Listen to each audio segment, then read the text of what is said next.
पश्चिम बंगाल के मुर्शिदाबाद में हालात इतने तनावपूर्ण हैं कि नौबत हिंदुओं के पलायन तक आ गई है और इसीलिए कहा गया कि हिंदू क्या देश में खतरे में है। किन्हीं खास जगहों पर रिपोर्ट देखिए।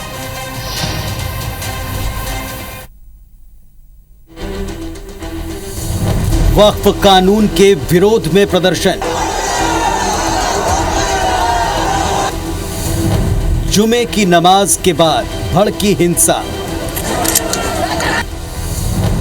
हिंदुओं का पलायन।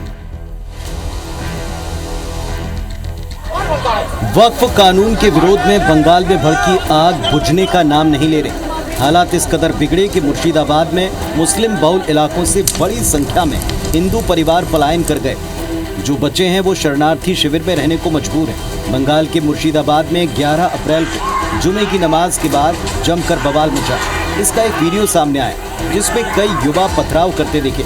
हिंसा और आगजनी में अब तक 3 लोगों की मौत हो चुकी है। इसके बाद दहशत में सैकड़ों हिंदू परिवार अपना घर-बार छोड़ चुके हैं।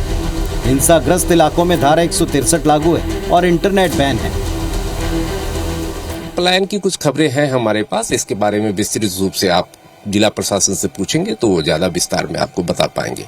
लेकिन ये सत्य है, हम पर आक्रमण हुआ था हमारी पार्टियों पे चारों तरफ से, पेट्रोल बम से, पत्थरों से, लाठियों से हमारी गाड़ियां क्षतिग्रस्त हुई। मुर्शिदाबाद में भड़की हिंसा पर सियासत भी तेज है। बीजेपी ने पश्चिम बंगाल में राष्ट्रपति शासन लगाने की मांग की तो टीएमसी हिंसा के पीछे बीजेपी की साजिश बता रही है।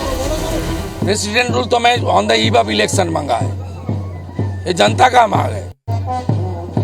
जहां हिंदू माइनॉरिटी है ये लोग हिंदू लोग को वोट नहीं दे रहा है।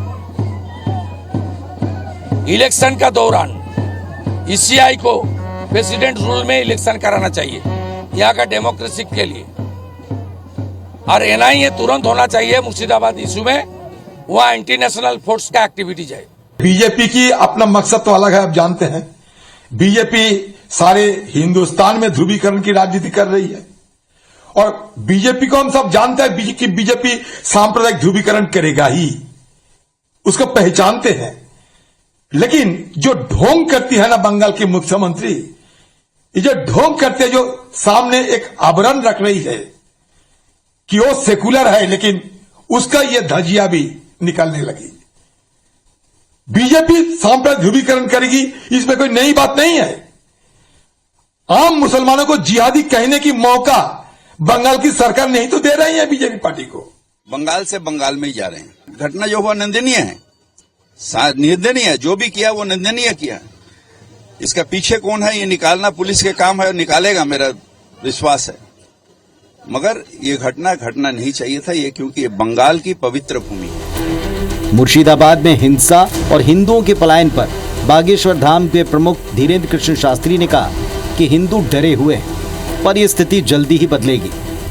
हिंदू पलायन कर रहा है और इस प्रकार अगर भागता रहेगा तो वो दिन दूर नहीं है जब मध्य प्रदेश से भी हिंदू भागेगा, महाराष्ट्र से भी हिंदू भागेगा, गुजरात से भी हिंदू भागेगा।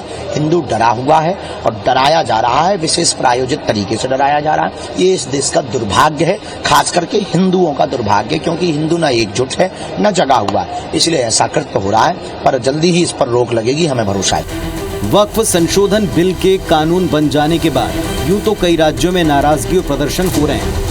सुप्रीम कोर्ट में इसके खिलाफ लड़ाई भी जारी, लेकिन जिस तरह हिंसा और हिंदुओं के पलायन की घटना बंगाल में सामने आई, उससे ममता सरकार चौतरफा आरोपों से घिर रही है। Bureau report, IBC 24। सबसे बड़ा सवाल तो ये कि क्या पश्चिम बंगाल अब देश का हिस्सा नहीं रहा? क्या देश के बाकी हिस्सों की तरह वहां प्रदर्शन की एक लिमिट फिक्स नहीं हो सकती? प्रदर्शन करना अधिकार है, लेकिन क्या जिस तरह के हालात है कि दूसरे को घर छोड़ना पड़े, इस तरह के हालात बनाने वालों को फौरन बार्स के पीछे नहीं होना चाहिए? ऐसे कई सवाल देश के बाकी हिस्सों के लोगों के जहन में हैं।